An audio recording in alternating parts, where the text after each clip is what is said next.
Number 1, Joseph Edward Duncan III, a name that became synonymous with pure, unadulterated evil in the true crime world, represents one of the most horrifying chapters in American criminal history, a case that exposed the darkest depths of human depravity and the devastating vulnerability of children.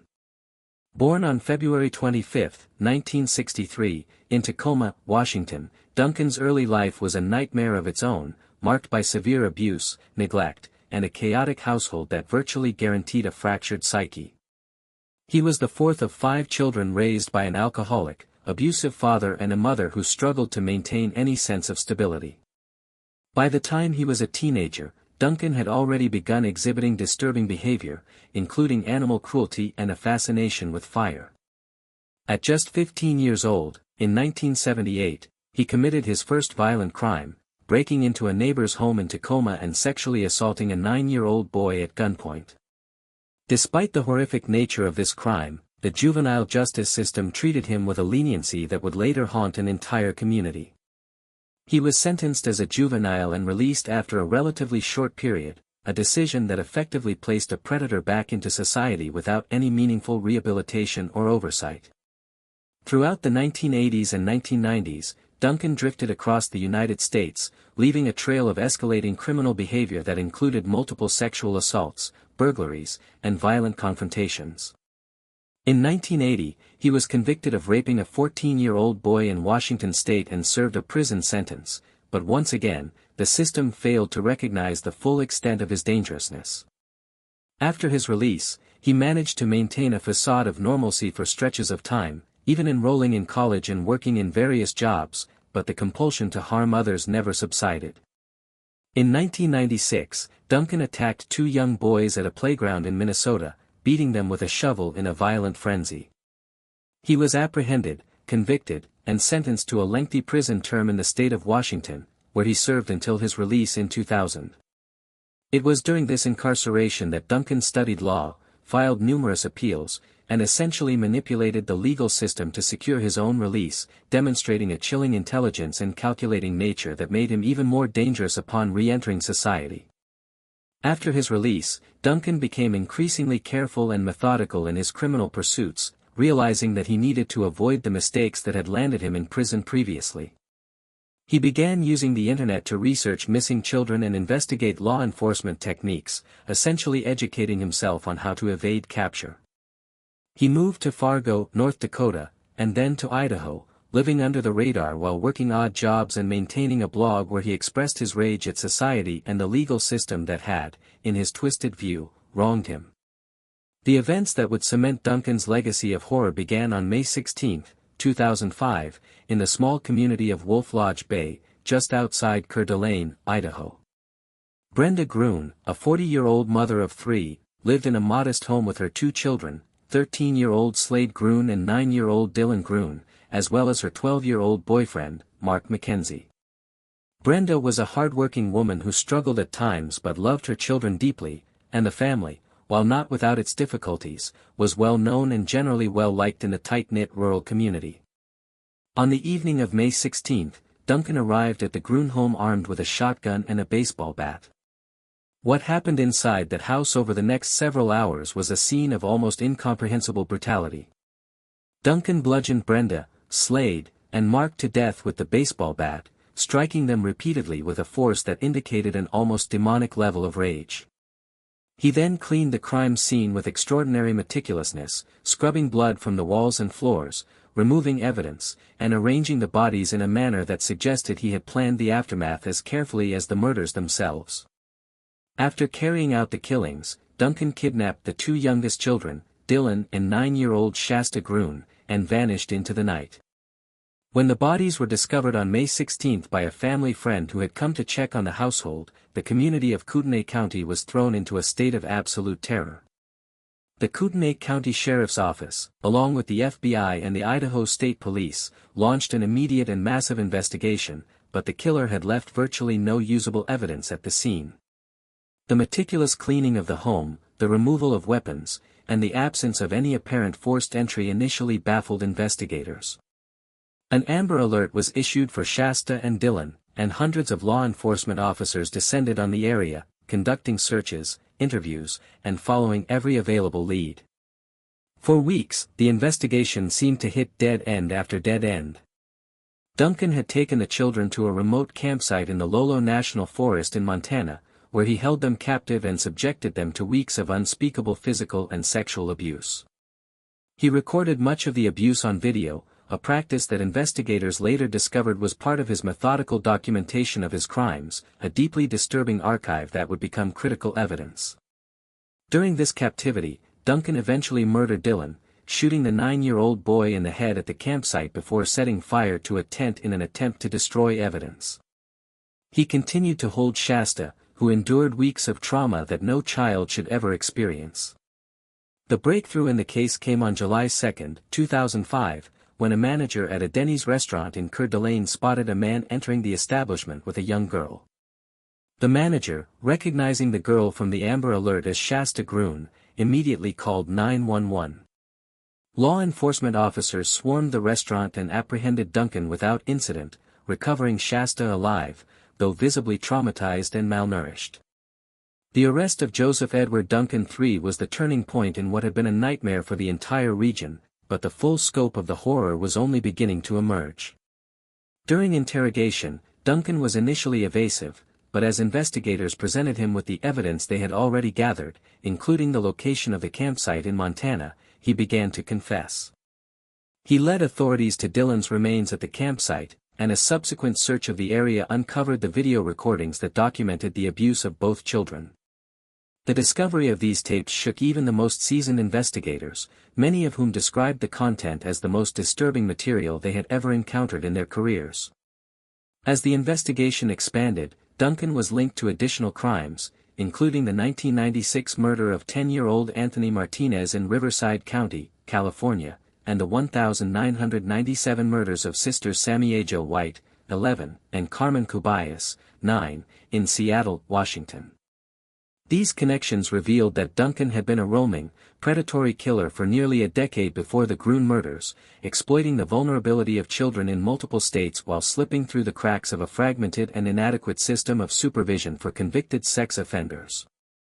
The trial of Joseph Edward Duncan III began in 2008 in a federal courtroom in Boise, Idaho, where prosecutors sought the death penalty on charges of kidnapping, sexual exploitation of children, and murder. The prosecution presented a devastating case built on the video evidence, Duncan's own confessions, forensic testimony linking him to the crime scenes, and the emotional testimony of Shasta Grun, who bravely recounted the horrors she had endured during her captivity. The defense attempted to argue that Duncan's traumatic childhood and mental illness mitigated his culpability, presenting expert testimony about his psychological profile, but the jury was unmoved. After a relatively short deliberation, the jury found Duncan guilty on all counts and recommended the death penalty. The judge formally sentenced him to death, and Duncan was also sentenced to multiple life terms in state court for the murders of Brenda Grun, Slade Grun, and Mark McKenzie. The case prompted widespread outrage and a searching examination of how the criminal justice system had failed to prevent Duncan's reign of terror. Questions were raised about the adequacy of sex offender registration laws, the effectiveness of post-release supervision, and the need for greater information sharing between law enforcement agencies across state lines. The case also highlighted the limitations of the Amber Alert system, which, while instrumental in Shasta's rescue, had not prevented the initial abduction. Duncan remained on death row for years, filing numerous appeals that delayed his execution. In 2023, as part of a broader review of federal death row cases, Duncan's death sentences were commuted to life in prison without the possibility of parole by the federal government, a decision that angered many in the community and among law enforcement who felt that justice for Dylan Grun and the other victims had been denied. Joseph Edward Duncan III died in prison, but the scars he left on the Grun family, the community of Kootenai County, and the broader American consciousness remain indelible. The case stands as a stark and terrifying reminder of the capacity for evil that can exist behind a facade of normalcy, and the devastating consequences when systems designed to protect the most vulnerable fail in their most fundamental duty. Number 2, Israel Keyes, a killer so meticulous, so disciplined, and so calculated in his approach to murder that he has been described by the FBI as one of the most methodical serial killers in modern American history, a man who turned the abduction and murder of vulnerable teenagers and young women into a highly organized, carefully planned operation that remained largely invisible to law enforcement for over a decade. Born on January 7, 1978, in Richmond, Utah, Keyes grew up in a deeply religious Mormon household that eventually broke away from the mainstream church to follow a more fundamentalist, isolated interpretation of the faith. His early years were marked by extreme social isolation, homeschooling in remote areas, and a rigidly controlled environment that left him with almost no exposure to normal social interactions or the outside world. As a teenager, Keyes began to exhibit disturbing tendencies, including a fascination with violence and a growing contempt for the rules and structures that governed the lives of those around him. He enlisted in the United States Army in 1998 and served as an infantryman, including a deployment to Egypt, where he honed skills in weapons handling, navigation, and survival techniques that would later become terrifyingly useful in his criminal career. After leaving the military with an honorable discharge in 2001, Keyes eventually settled in Anchorage, Alaska, where he started a small construction business and lived a seemingly unremarkable life with a girlfriend and a young daughter. To those who knew him, Israel Keyes appeared to be a quiet, polite, and hard-working man, a devoted father who coached youth sports and attended community events.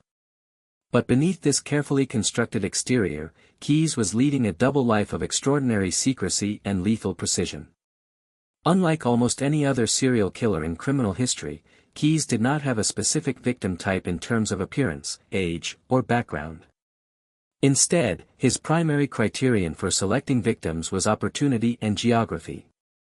He would fly to a distant city, rent a car using cash and a fake identity, drive hundreds of miles to a location he had identified during earlier reconnaissance trips, and then hunt for a victim in areas where vulnerable individuals were likely to be found alone and isolated. He buried caches of weapons, supplies, and disposal tools across the United States years in advance of any planned attack, creating a logistical network that allowed him to commit murders far from his home in Alaska without leaving any trace connecting him to the crime scene. He avoided using his cell phone near crime scenes, never used credit cards during his operations, and meticulously cleaned every location he touched. His approach was so clinical and so devoid of the emotional volatility that characterizes most serial killers that the FBI believed he may have killed many more people than the 11 victims he eventually confessed to, with some estimates ranging as high as 20 or more. The crime that finally brought Israel Keyes to the attention of law enforcement began on the evening of February 1, 2012, in Anchorage, Alaska. Samantha Koenig was an 18-year-old barista working the late shift at a Common Grounds coffee kiosk in a busy commercial area of the city. Samantha was a young woman who had struggled with some of the typical challenges of adolescence but was working hard to build a stable life for herself, holding down a job and maintaining relationships with friends and family. On that cold February night, Keyes approached the coffee kiosk under the pretense of ordering a drink. When Samantha turned to prepare it, Keyes pulled a gun, forced his way into the small enclosure, and abducted her at gunpoint. The entire abduction was captured on the kiosk surveillance camera, but the footage provided only a grainy image of a man wearing a dark hooded sweatshirt and showed no identifiable features. Keyes took Samantha to his house, where he held her captive, sexually assaulted her, and eventually murdered her within hours of the abduction. In a chilling display of his calculated approach to manipulation, Keyes then staged a photograph of Samantha to make it appear as though she was still alive. He used a mechanism to hold her eyes open and positioned her body against a background that mimicked an outdoor setting, then sent the fabricated image to her boyfriend's phone along with a text message demanding ransom money. The message was designed to create the illusion that Samantha had been kidnapped by a criminal organization rather than a single predator, and it bought Keyes additional time to cover his tracks. He drove Samantha's body to a frozen lake north of Anchorage, cut a hole in the ice, and pushed her remains into the freezing water, weighing them down so they would not surface when the ice thawed in the spring. For weeks after Samantha's disappearance, the Anchorage Police Department and the FBI worked tirelessly to find her, following leads from the surveillance footage, conducting searches, and investigating her personal life. The ransom demand complicated the investigation, as it initially suggested a kidnapping for profit motive rather than a sexual homicide, and resources were diverted to tracking the financial aspects of the demand. Keyes, meanwhile, went about his life as if nothing had happened, continuing to run his business and spend time with his family, demonstrating a chilling ability to compartmentalize his actions that baffled investigators. The break in the case came not from the investigation into Samantha's murder but from an entirely unrelated crime. On March 13, 2012, Keyes robbed a bank in Lufkin, Texas, using a technique he had perfected over time. He entered the bank with a gun, demanded money, and fled in a vehicle he had prepared in advance. However, this time, surveillance footage from the bank and surrounding businesses captured clearer images of Keyes, and investigators were able to trace the vehicle to a rental car that had been paid for using a credit card linked to Keyes. The FBI, recognizing similarities in the operational methods between the bank robbery and the abduction of Samantha Koenig, began to close in. Keyes was finally arrested on April 2, 2012, in Lufkin, Texas, after a pursuit that ended when he was pulled over in the rental car. At the time of his arrest, he was found with items linking him to both the bank robbery and the Koenig case, including a roll of cash from the bank and a map marking locations in Alaska. Once in custody, Keyes initially refused to cooperate, exercising the same discipline and control that had characterized his criminal career. He did not confess to Samantha's murder for weeks, and it was only after investigators found the cache of weapons and supplies he had buried near his home in Alaska that the full picture began to emerge. During hours of interrogation by FBI agents, Keyes gradually began to confess, but his confessions were delivered on his own terms and according to his own twisted timeline. He admitted to killing Samantha Koenig and led investigators to her body in Matanuska Lake, where she was recovered on April 29, 2012. He then began revealing details of other murders, including the 2011 killing of Bill and Lorraine Currier in Essex, Vermont, a couple he had selected at random, stalked, and murdered in their home before disposing of their bodies in an abandoned farmhouse that was later demolished. He also confessed to the murders of at least 7 other victims across the country, including young women in Washington state and on the East Coast, providing investigators with fragmented details but refusing to give a complete account. The FBI launched one of the most extensive investigations into a single killer in its history, traveling across the country to verify Keyes' claims, searching for additional burial sites, and trying to piece together the full scope of his murderous career. What they discovered was a killer who had operated virtually undetected for more than a decade, traveling to states as far apart as Alaska, Washington, Oregon, California, Nevada, Texas, Vermont, New York, and Florida, committing murders and then returning to his normal life in Anchorage without raising any suspicion. Keyes' ability to maintain this double life was unprecedented in the annals of criminal justice, and it forced the FBI to reevaluate many of its assumptions about how serial killers operate and how they can be detected. The legal proceedings against Israel Keyes were complicated by the fact that he refused to cooperate fully and by the sheer number of jurisdictions involved in his crimes. Federal prosecutors in Alaska charged him with kidnapping resulting in the death of Samantha Koenig, a charge that carried the possibility of the death penalty. Keyes, who had always maintained absolute control over every aspect of his life, seemed to make the decision that he would rather die by his own hand than allow the state to determine his fate. On December 2, 2012, while being held in the Anchorage Correctional Complex awaiting trial, Israel Keyes was found dead in his cell. He had used a razor blade to slit his own wrist and then stuffed a piece of clothing down his own throat, an act of shocking violence even in death that reflected the extreme self-destructiveness that lay beneath his controlled exterior. He left behind a lengthy suicide note that was more of a manifesto than a farewell, detailing his philosophy of violence, his contempt for society, and his belief that the killing of other human beings was simply another choice that individuals could make, devoid of any moral weight. The death of Israel Keyes denied the families of his victims the opportunity to see him face justice in a court of law, a fact that caused immense pain and frustration for those who had been waiting for answers about their loved ones. The case of Israel Keyes had a profound and unsettling impact on the criminal justice community and the public at large. It demonstrated that the archetype of the disorganized, impulsive serial killer was incomplete, and that a highly intelligent, disciplined individual could commit multiple murders over many years while leaving almost no forensic evidence and maintaining a completely normal outward appearance. The FBI subsequently revised its training and investigative protocols to account for the type of offender Keyes represented, emphasizing the need to look for patterns of behavior rather than specific forensic signatures and to recognize that the absence of evidence at a crime scene does not necessarily indicate the absence of planning or intelligence on the part of the perpetrator. For the family of Samantha Koenig, the case brought a measure of closure in knowing what had happened to their daughter and where her remains were located, but it also brought a haunting awareness that a predator of Keyes's caliber had been operating in their community, hunting vulnerable young people, and that he may have taken other victims whose identities would never be known.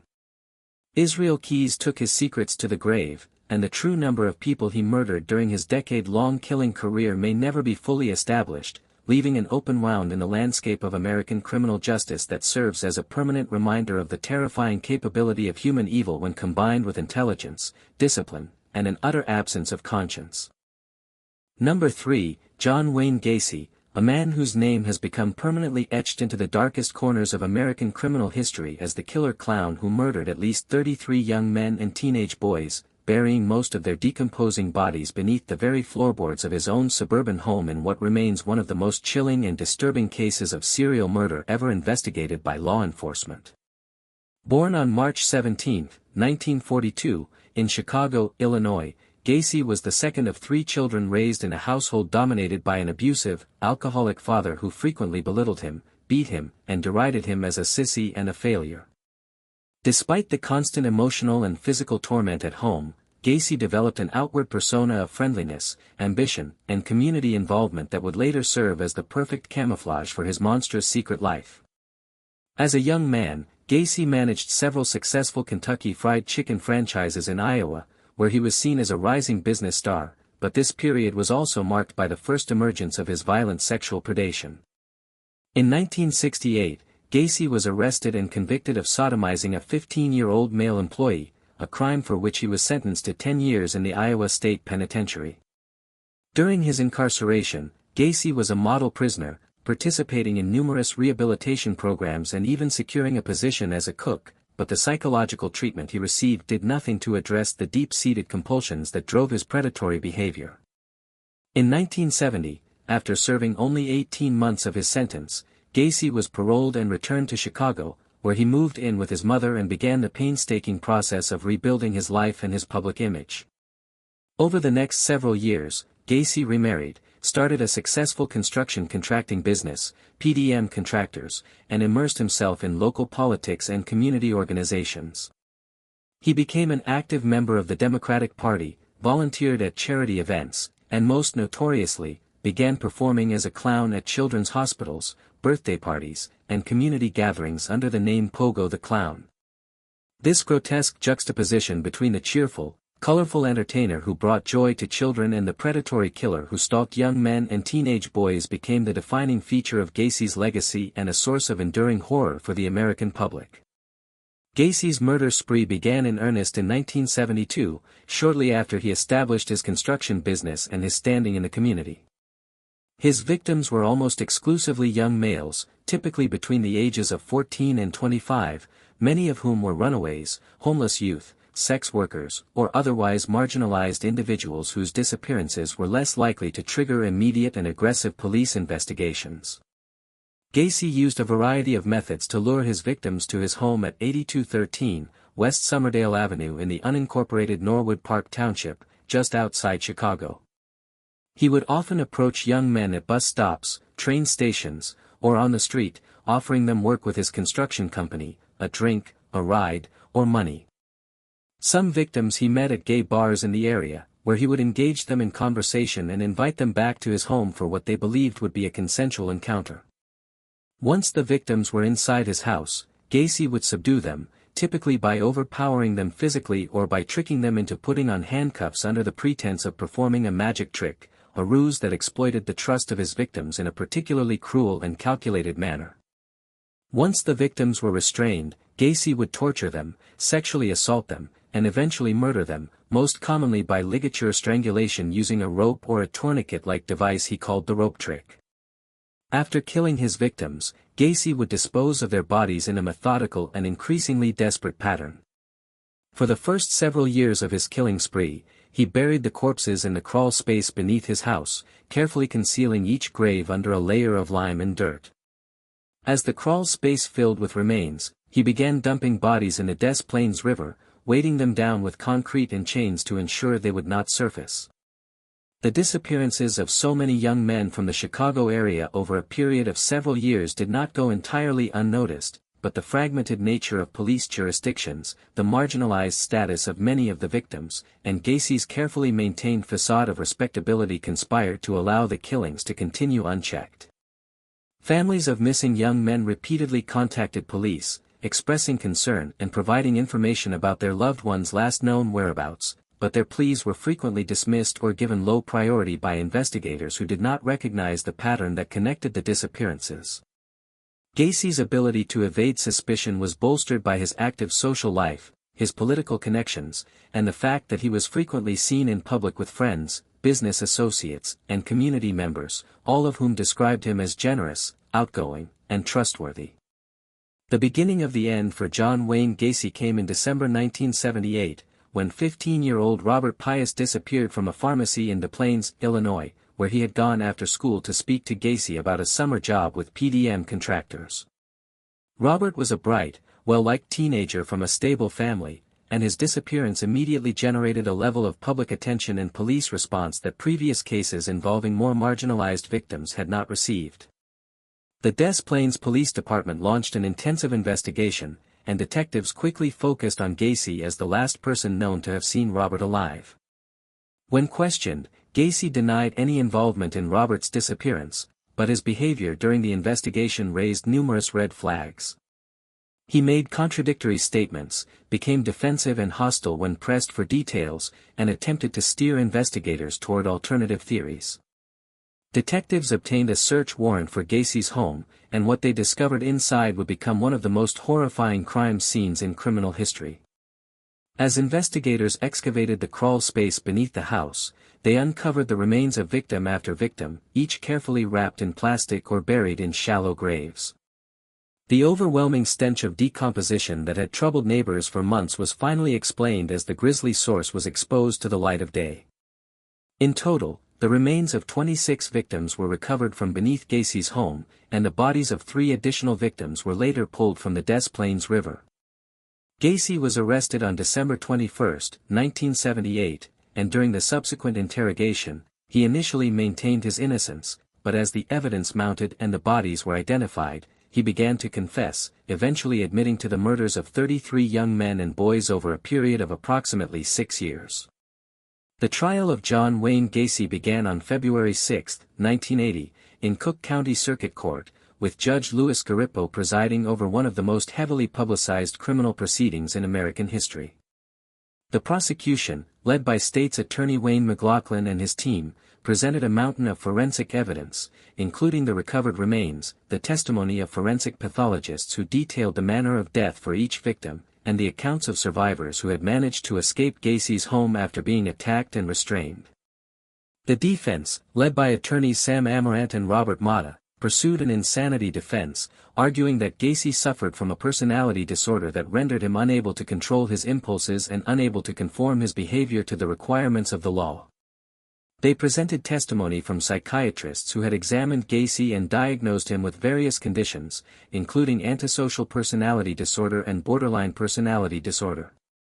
However, the prosecution's psychiatrists testified that while Gacy clearly suffered from personality disorders, he was legally sane at the time of the crimes, fully understood the wrongfulness of his actions, and had taken elaborate steps to conceal his crimes and evade detection.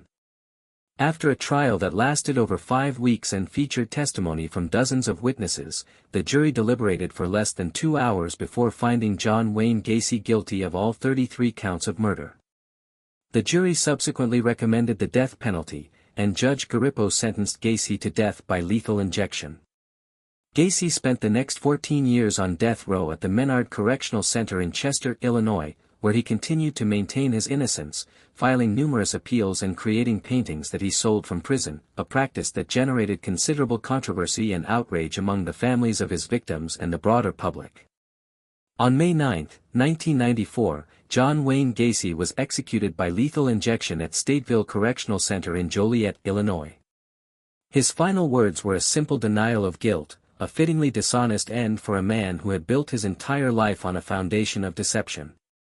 The case of John Wayne Gacy had a profound and lasting impact on American society and the criminal justice system. It exposed the catastrophic consequences of a system that failed to adequately monitor convicted sex offenders after their release from prison, and it highlighted the dangers of allowing predators to exploit the trust of communities through carefully constructed public personas. The case also forced a reckoning with the way law enforcement agencies treated the disappearances of marginalized individuals, leading to significant changes in how missing persons cases are investigated and prioritized.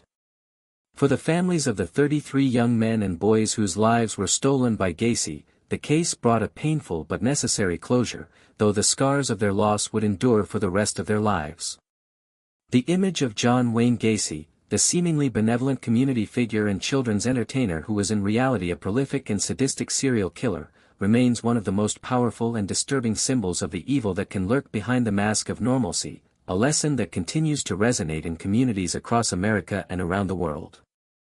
Number 4, Jeffrey Lionel Dahmer, whose name has become inextricably linked with some of the most grotesque and incomprehensible acts of violence in the history of American criminal justice, was a serial killer who preyed primarily on young men and teenage boys, luring them to his apartment in Milwaukee, Wisconsin, where he murdered them, dismembered their bodies, and engaged in acts of necrophilia and cannibalism that shocked the conscience of the nation and the world. Born on May 21, 1960, in Milwaukee, Wisconsin, Dahmer was the first of 2 sons born to Lionel and Joyce Dahmer, a middle-class couple whose marriage was characterized by constant conflict, emotional instability, and an increasingly toxic atmosphere that had a profound and damaging effect on their eldest son.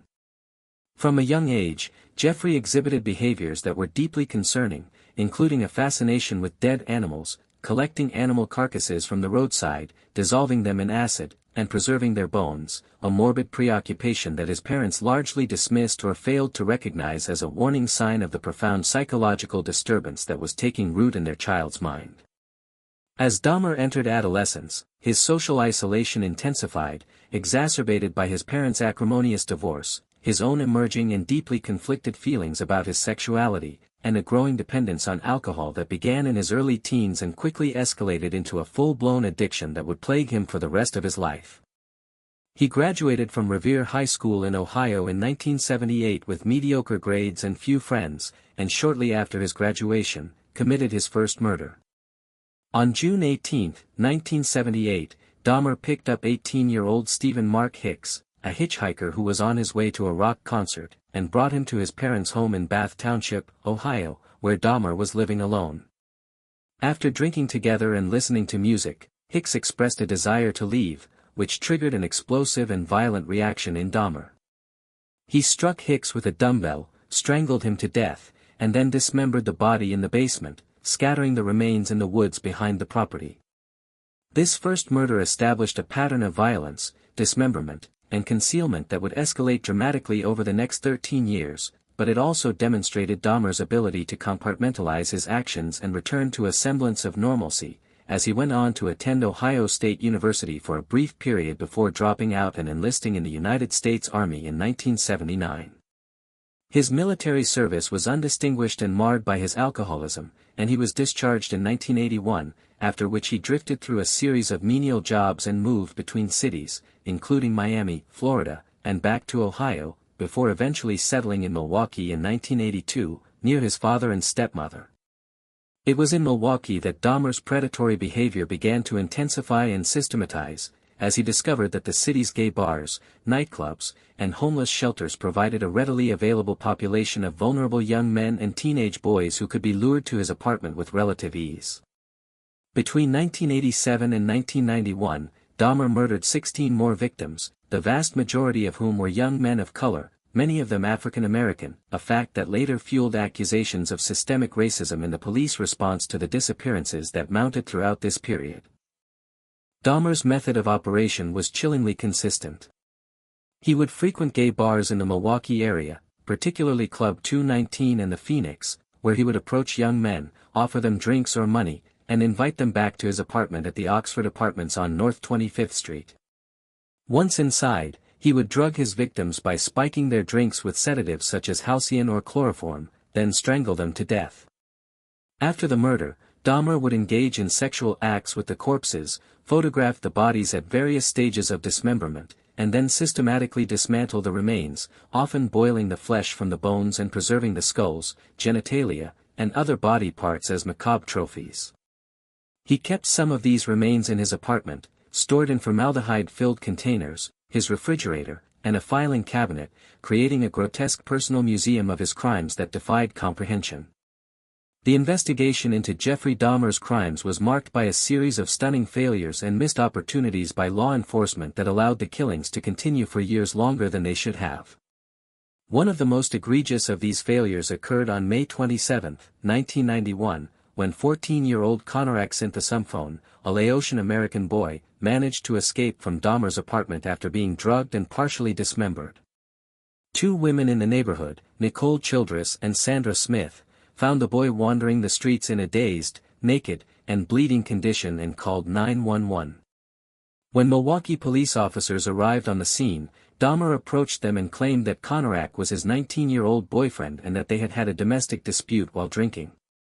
Despite the obvious signs of injury and distress, the officers accepted Dahmer's explanation and returned the boy to his apartment, where Dahmer promptly murdered him. This incident was later the subject of intense public outrage and a federal civil rights lawsuit that resulted in significant changes to Milwaukee police procedures. The end of Dahmer's killing spree came on July 22, 1991, when 32-year-old Tracy Edwards managed to escape from Dahmer's apartment after being handcuffed and threatened with a knife. Edwards ran into the street and flagged down a police patrol car, leading officers back to the Oxford apartments. Inside apartment 213, officers discovered a scene of horror that has been described as one of the most disturbing crime scenes in the history of modern policing. The apartment was filled with the stench of decomposition, and a search revealed multiple human heads in the refrigerator, a human torso in the freezer, preserved genitalia in a filing cabinet, and photographs documenting the dismemberment of numerous victims. Dahmer was arrested without incident, and he calmly admitted to the murders, telling investigators that he had killed 17 men and boys since 1978. During subsequent interrogations, Dahmer provided detailed confessions to all 17 murders, explaining his motivations, his methods, and the evolution of his criminal behavior with a chilling candor that both fascinated and repulsed the investigators assigned to the case. The trial of Jeffrey Dahmer began on January 30, 1992, in Milwaukee County Circuit Court, with Judge Lawrence Graham presiding over a proceeding that attracted international media attention and placed the city of Milwaukee under an intense and unrelenting spotlight. The prosecution, led by Milwaukee County District Attorney E. Michael McCann, presented a devastating case built on Dahmer's own confessions, the photographic evidence recovered from his apartment, the physical remains of the victims, and the testimony of forensic experts who detailed the methods Dahmer used to kill and dispose of his victims. The defense, led by attorney Gerald Boyle, did not dispute Dahmer's guilt but instead pursued an insanity defense, arguing that Dahmer suffered from a mental disease or defect that prevented him from appreciating the wrongfulness of his conduct. Defense psychiatrists testified that Dahmer suffered from necrophilia, borderline personality disorder, and a compulsive need for control and possession that drove him to murder. Prosecution psychiatrists, however, countered that Dahmer knew exactly what he was doing, that he planned his crimes carefully, that he took elaborate steps to avoid detection, and that he understood the difference between right and wrong, even if he was unable to control his impulses. After a trial that lasted approximately 2 weeks, the jury deliberated for about 10 hours before rejecting the insanity defense and finding Jeffrey Dahmer guilty of 15 counts of first-degree murder. Judge Graham sentenced Dahmer to 15 consecutive life terms in prison, totaling 936 years, a sentence that ensured he would never walk free. Dahmer was subsequently transferred to the Columbia Correctional Institution in Portage, Wisconsin, where he spent the remainder of his life. During his incarceration, Dahmer was placed in protective custody due to the obvious threat to his safety from other inmates, and he reportedly underwent a religious conversion of sorts, studying the Bible and being baptized by a fellow inmate. However, on November 28, 1994, Dahmer was attacked and killed in the prison chapel by a fellow inmate, Christopher Scarver. who beat him to death with a metal bar from a piece of exercise equipment. Scarver later claimed that he killed Dahmer because he was unrepentant and continued to mock other inmates by fashioning severed limbs from food in the prison cafeteria, a claim that, while unverified, captured the enduring revulsion that Dahmer's crimes inspired in those who were forced to share space with him. The case of Jeffrey Dahmer had a profound and far-reaching impact on American society, the criminal justice system, and the public understanding of serial murder. It exposed the devastating consequences of police indifference toward marginalized communities, as the majority of Dahmer's victims were young men of color whose disappearances had not been treated with the urgency they deserved. It also raised difficult questions about the nature of evil, the limits of the insanity defense, and the capacity of the human mind to rationalize and compartmentalize acts of unspeakable cruelty.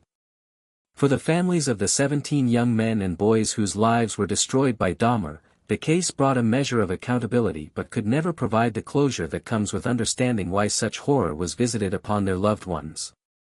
Jeffrey Dahmer's crimes remain among the most thoroughly studied and debated in the field of criminal psychology, a testament to the enduring and disturbing power of a case that forced America to confront the reality that evil does not always announce itself with a scream, but sometimes whispers from behind the locked door of an ordinary apartment in an ordinary city. Number 5. Richard Allen Davis, a career criminal whose name became a household word in America and whose crimes directly catalyzed one of the most significant changes in the nation's approach to sex offender management, kidnapped and murdered 12-year-old Polly Hannah Kloss from her own home during a slumber party in a crime so senseless and devastating that it mobilized an entire state and forever changed the legal landscape of criminal justice in California and beyond. Born on June 2, 1954, in San Francisco, California, Richard Allen Davis was raised in a deeply dysfunctional and abusive household that set him on a path of criminality from an early age. His parents were both alcoholics, and his father was a violent man who physically abused Davis and his siblings with brutal regularity, creating an environment of fear and instability that shaped Davis's developing psyche and instilled in him a profound anger and resentment toward authority and society at large. By the time he was a teenager, Davis had already begun his criminal career, engaging in petty theft, burglary, and other minor offenses that brought him into contact with the juvenile justice system for the first time. As he entered adulthood, Davis's criminal behavior escalated in both frequency and severity, reflecting a pattern of increasingly violent and predatory conduct that the criminal justice system proved wholly inadequate at containing or correcting.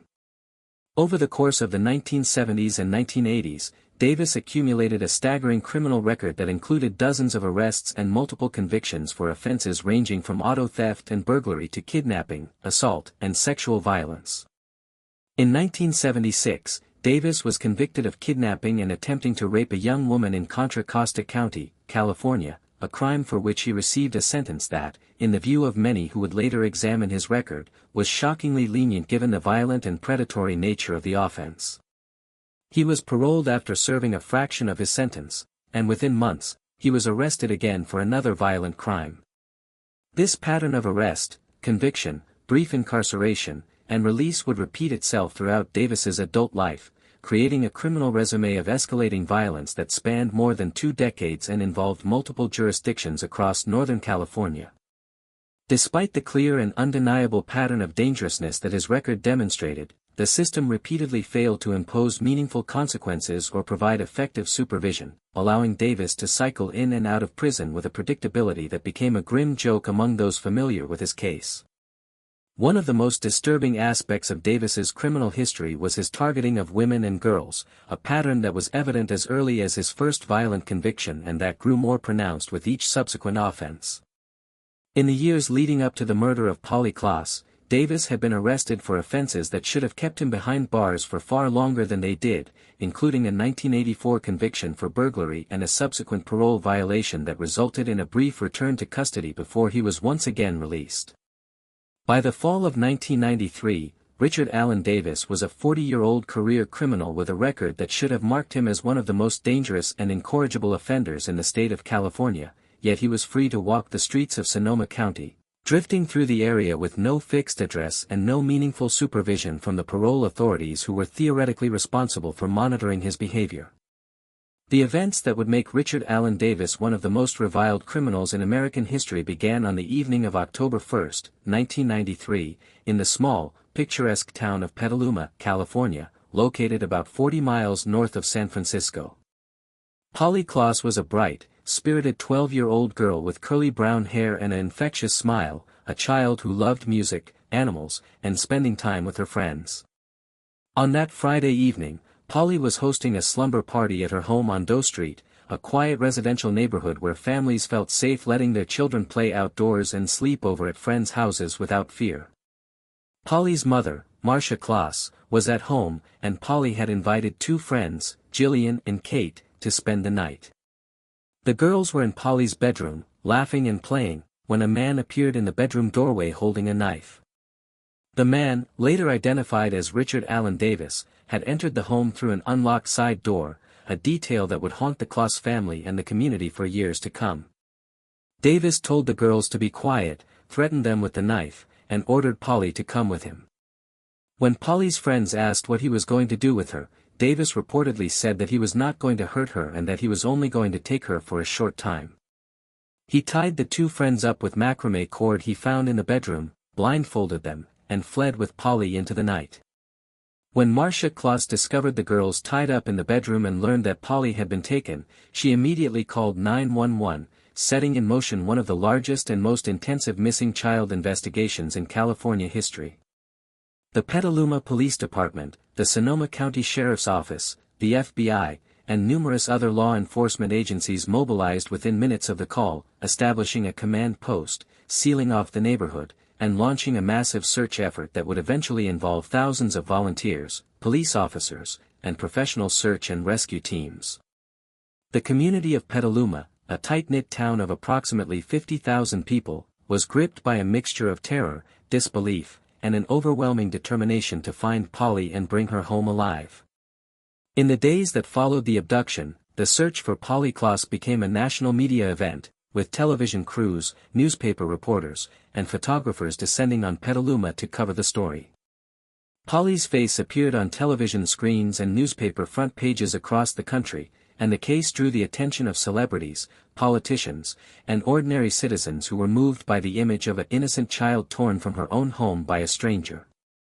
Volunteers combed the hills, fields, and waterways around Petaluma, and law enforcement followed hundreds of tips and leads, but for weeks, the investigation seemed to go nowhere. The initial description provided by the two friends who had witnessed the abduction was limited, as they had been blindfolded and terrified, but they were able to provide some details about the intruder's appearance and voice that investigators used to develop a composite sketch.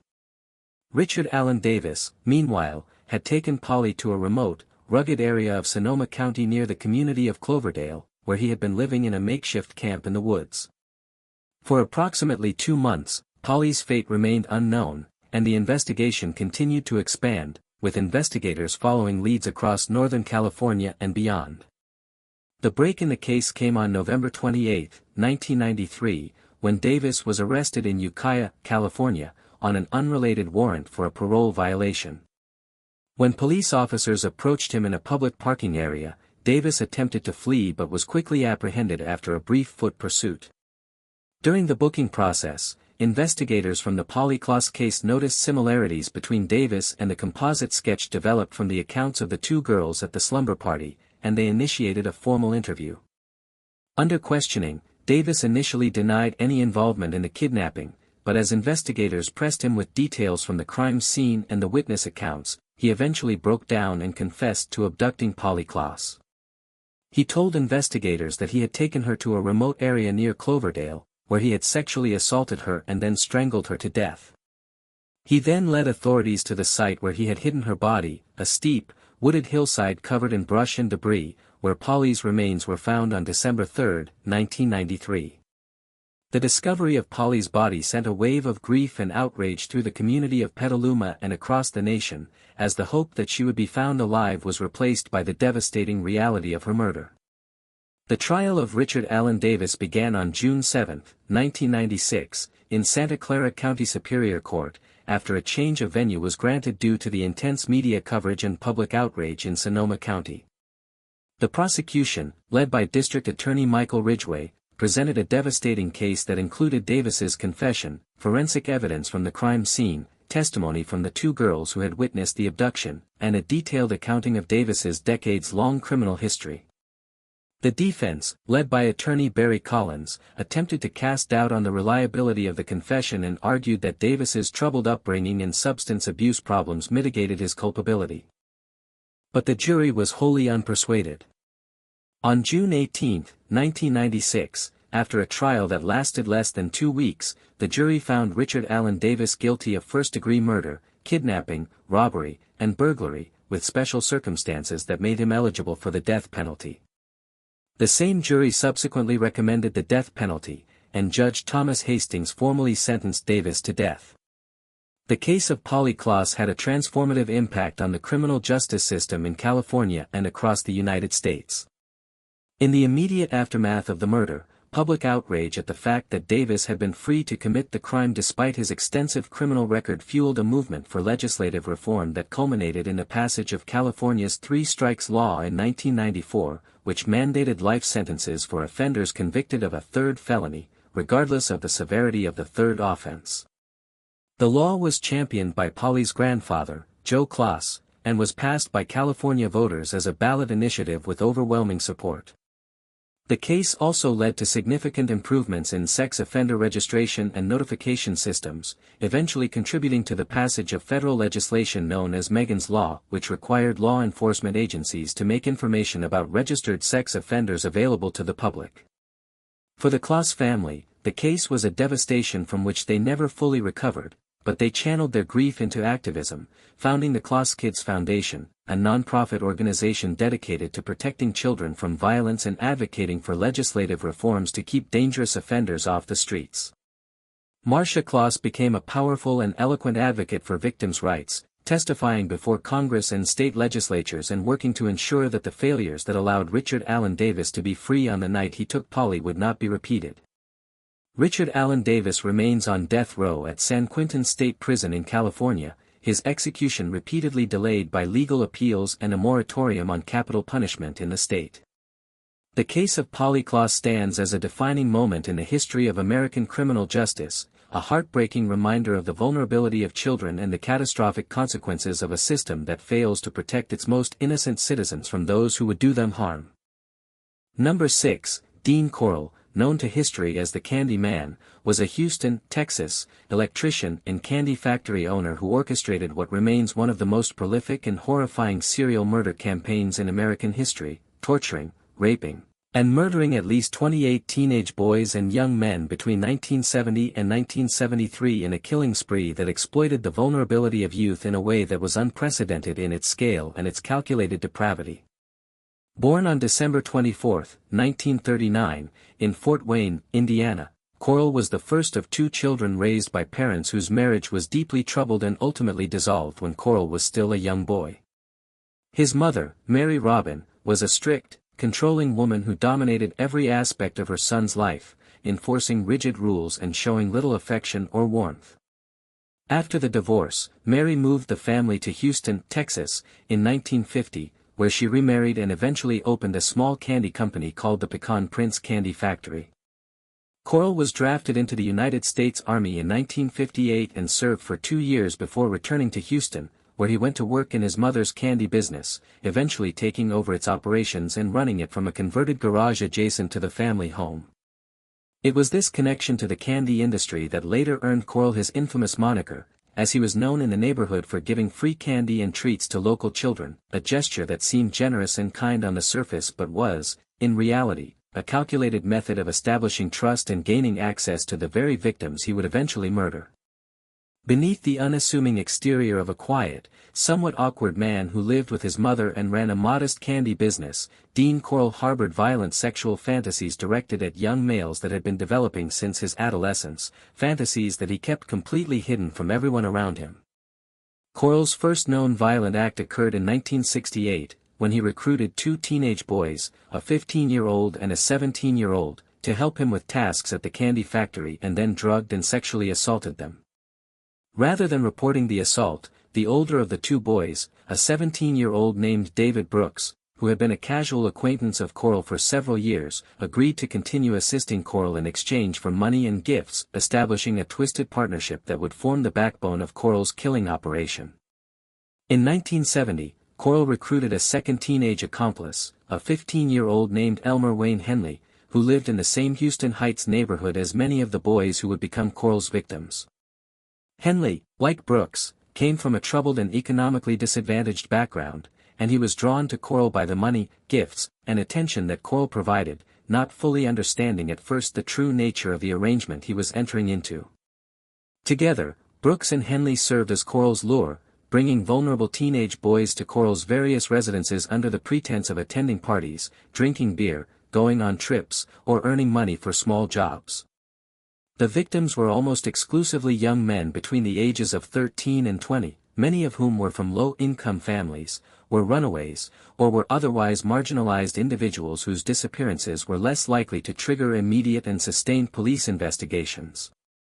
Houston in the early 1970s was a sprawling, rapidly growing city with a large population of transient and economically disadvantaged residents, and the absence of a centralized missing persons database or an effective system for tracking disappearances across jurisdictions made it remarkably easy for young men to vanish without generating significant law enforcement attention. Coral's method of operation was chillingly consistent and reflected a level of planning and organization that was terrifying in its efficiency. After a victim was lured to one of Coral's residences, which changed several times during the killing spree, Coral would offer the boy alcohol or drugs laced with sedatives. Once the victim was incapacitated, Coral would restrain him using handcuffs or ropes attached to a plywood torture board that he had constructed specifically for this purpose. He would then torture the victim over an extended period, sometimes for hours or even days, using methods that included beatings, burning with cigarettes, sexual assault with various objects, and the application of electrical shocks. After the torture and murder, which was typically accomplished by strangulation or shooting, Coral would either bury the victim in a designated area or, in some cases, store the body temporarily before disposal. The majority of the victims were buried in a boat shed that Coral had rented in southwest Houston, a long, narrow building where he dug trenches and buried the bodies side by side in rows, a mass grave that would eventually contain the remains of at least 17 victims. Other victims were buried on a beach in Galveston, Texas, and at a location near Lake Sam Rayburn in East Texas. The disappearance of so many young men from the Houston area over a period of approximately 3 years did not go entirely unnoticed, but the response from law enforcement was fragmented and inadequate. Parents of missing boys reported their sons' disappearances to the Houston Police Department and the Harris County Sheriff's Office, but the cases were typically treated as runaways rather than potential homicides, and there was little coordination between agencies to identify patterns or connections between the disappearances. The socio-economic status of the victims and their families played a significant role in the lack of urgency, as many of the missing young men came from poor neighborhoods where transient behavior was common and where families lacked the resources or the social standing to demand aggressive investigations. Dean Coral, meanwhile, continued his killing spree with a regularity that suggested a compulsion he was entirely unable or unwilling to control, murdering at a pace that eventually saw him taking multiple victims in a single month. The end of Dean Coral's reign of terror came in the early morning hours of August 8, 1973, and it arrived not through the investigative efforts of law enforcement but through the actions of one of his own accomplices. On the evening of August 7, Elmer Wayne Henley, who was by then 17 years old, brought 2 victims to Coral's apartment at 2020 Lamar Drive in the Houston Heights, a 15-year-old boy named Timothy Cordell and a 13-year-old boy named David Hilligiest, who was one of Henley's closest friends. Coral, who had become increasingly paranoid and controlling as his killing spree progressed, accused Henley of withholding victims from him and flew into a rage. He handcuffed Henley and the 2 boys, announcing his intention to torture and kill all 3 of them. In a moment of desperate clarity, Henley was able to convince Coral to uncuff him by promising to participate in the torture and murder of the other 2 boys.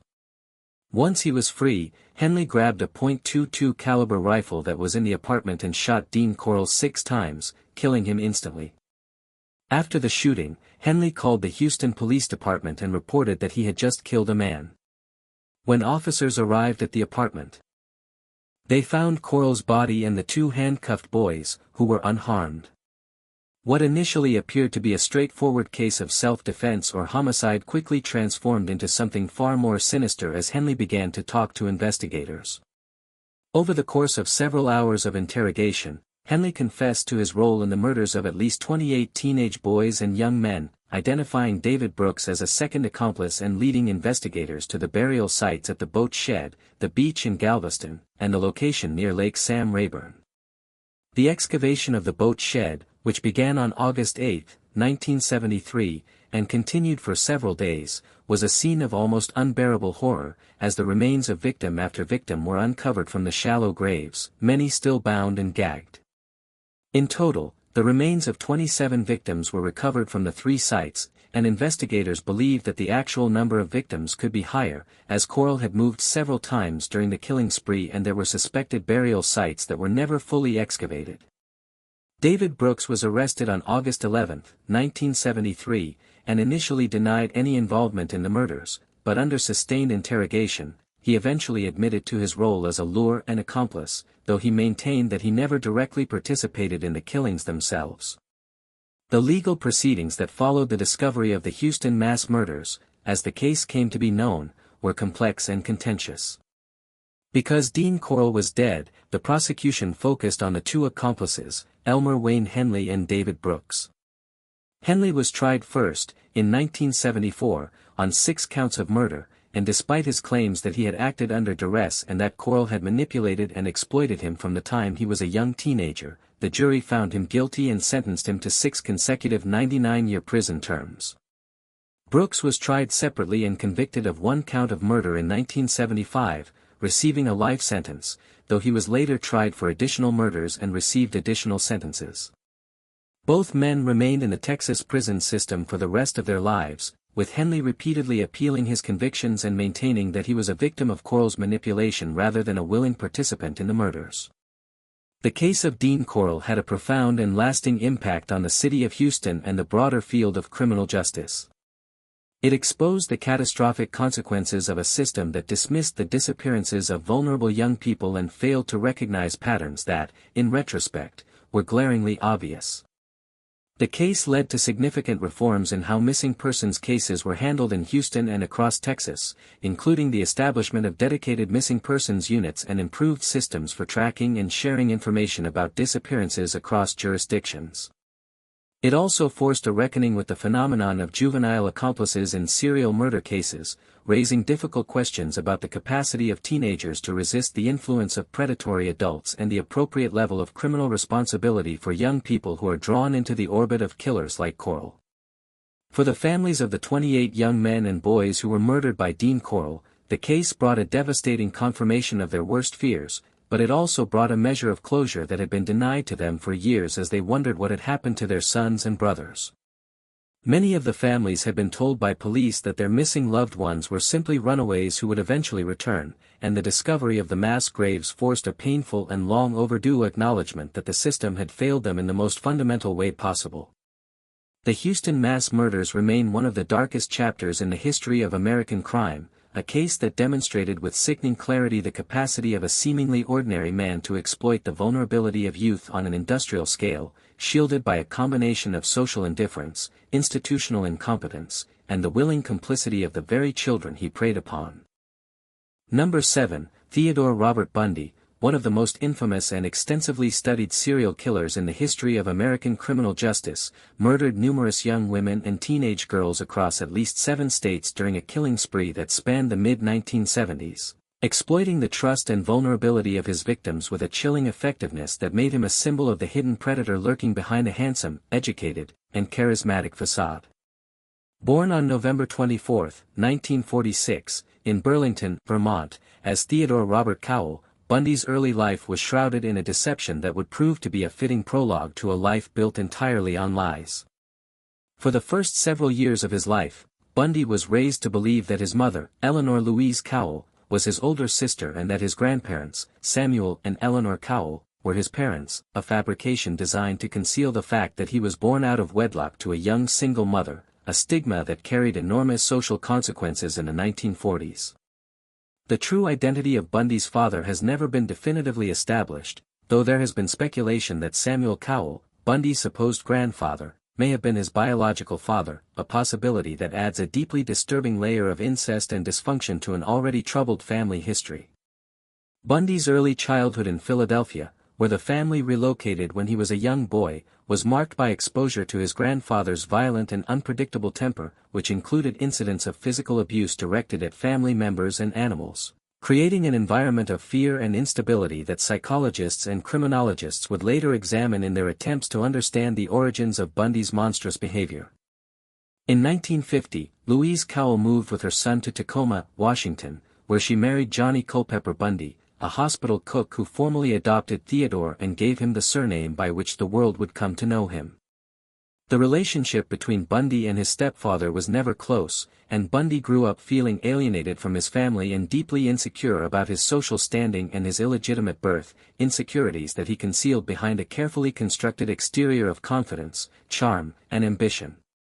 As a teenager and young adult, Bundy was widely regarded as intelligent, articulate, and socially adept, but those who knew him well sometimes noted a certain emptiness behind his engaging smile, a sense that the person they were interacting with was performing a role rather than expressing genuine emotion. Bundy attended the University of Washington, where he studied psychology and Chinese, and became an active and seemingly dedicated member of the community, volunteering at a suicide crisis hotline, participating in political campaigns, and building a network of friends and acquaintances who viewed him as a rising star with a bright future in law or politics. He was admitted to the University of Utah College of Law in 1974, and at various points in his life, he was described by those who knew him as kind, thoughtful, and trustworthy, assessments that stand in the most grotesque possible contrast to the reality of who he was and what he was doing during these years. The true scale of Bundy's murderous career is still debated by criminologists and law enforcement, but he is generally confirmed to have murdered at least 30 young women and teenage girls between 1974 and 1978, and he himself hinted, without ever providing specific details, that the actual number was significantly higher. Bundy's known victims ranged in age from approximately 12 to 26, and they shared certain physical characteristics, primarily long hair parted in the middle, a resemblance that suggested Bundy was hunting for a specific type, possibly representing a surrogate for a woman from his past who had rejected or wounded him psychologically. His method of operation evolved over time as he became more experienced and more adept at evading capture, but certain consistent patterns emerged that linked the cases across multiple states and eventually allowed investigators to recognize that they were dealing with a single, highly mobile predator. In the Pacific Northwest, beginning in early 1974, young women began disappearing from college campuses, shopping malls, and residential neighborhoods in Washington state and Oregon at an alarming rate. Bundy's approach in these early attacks typically involved approaching a young woman in a public place and appealing for help, often by faking an injury such as a broken arm or leg, using a cast or crutches to create the appearance of vulnerability and to lower the victim's guard. He would ask the woman to help him carry books or packages to his vehicle, which was typically a tan Volkswagen Beetle that became one of the most recognizable pieces of evidence in the case. Once the victim was within reach of the vehicle, Bundy would produce a weapon, typically a crowbar or a tire iron, and strike the victim, rendering her unconscious before bundling her into the car and driving away to a secluded location where he would sexually assault and murder her. The bodies of many of his early victims were discovered in remote wooded areas around the Pacific Northwest, and forensic examination revealed patterns of trauma, including blunt force injuries to the head and evidence of sexual assault, that connected the cases and suggested the work of a single killer. As the body count mounted and law enforcement agencies in Washington and Oregon began to share information, the task of identifying and apprehending the killer proved extraordinarily difficult, as Bundy left remarkably little forensic evidence at his crime scenes and was careful to avoid witnesses. He changed his appearance frequently, altering his hairstyle, growing or shaving facial hair, and modifying his clothing, making it nearly impossible for witnesses to provide a consistent description of the suspect they had seen near the scenes of the abductions. In 1974, Bundy relocated to Salt Lake City, Utah, to attend law school, and the disappearances of young women began to occur in that area as well, linking the Utah cases to those in the Pacific Northwest through the similar victim profiles and method of operation. Bundy also traveled to Colorado during this period, where he attacked and murdered several additional victims, including a young nurse named Karen Campbell, who disappeared from a ski resort in Snowmass, Colorado, in January 1975. It was in Colorado that Bundy made one of his few significant mistakes, as a witness at the resort provided a description of a man matching Bundy's appearance, and investigators were eventually able to connect the Volkswagen Beetle seen in the area to Bundy himself.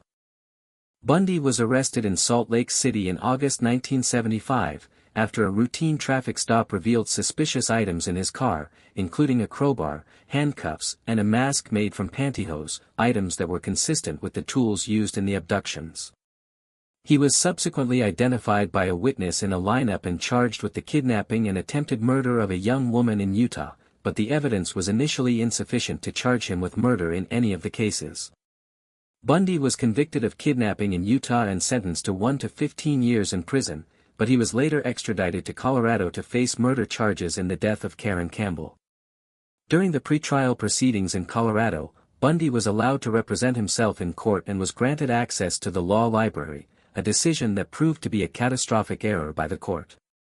On June 7, 1977, during a break in a hearing, Bundy escaped from the Pitkin County Courthouse in Aspen, Colorado, by jumping from a second-story window and fleeing into the mountains. He remained at large for 6 days before being recaptured, but the escape demonstrated Bundy's cunning and his willingness to take extraordinary risks to avoid prosecution. On December 30, 1977, Bundy escaped again, this time from the Garfield County Jail in Glenwood Springs, Colorado, by sawing a hole in the ceiling of his cell and crawling through the crawl space to an empty apartment below, from which he walked out of the building undetected. This second escape was far more sophisticated and deliberate than the first, and it allowed Bundy to vanish completely, setting the stage for the final and most horrific chapter of his killing career. After his escape from Colorado, Bundy made his way to Tallahassee, Florida, where he assumed a new identity and blended into the student population surrounding Florida State University. In the early morning hours of January 15, 1978, Bundy entered the Chi Omega sorority house near the Florida State University campus and attacked 5 young women inside, bludgeoning and sexually assaulting 4 of them, 2 of whom, Margaret Bowman and Lisa Levy, died from their injuries. The attack was characterized by a level of violence and frenzy that exceeded anything in Bundy's known history, suggesting that the pressures of his fugitive existence and the accumulation of years of suppressed rage had driven him to a new extreme of savagery.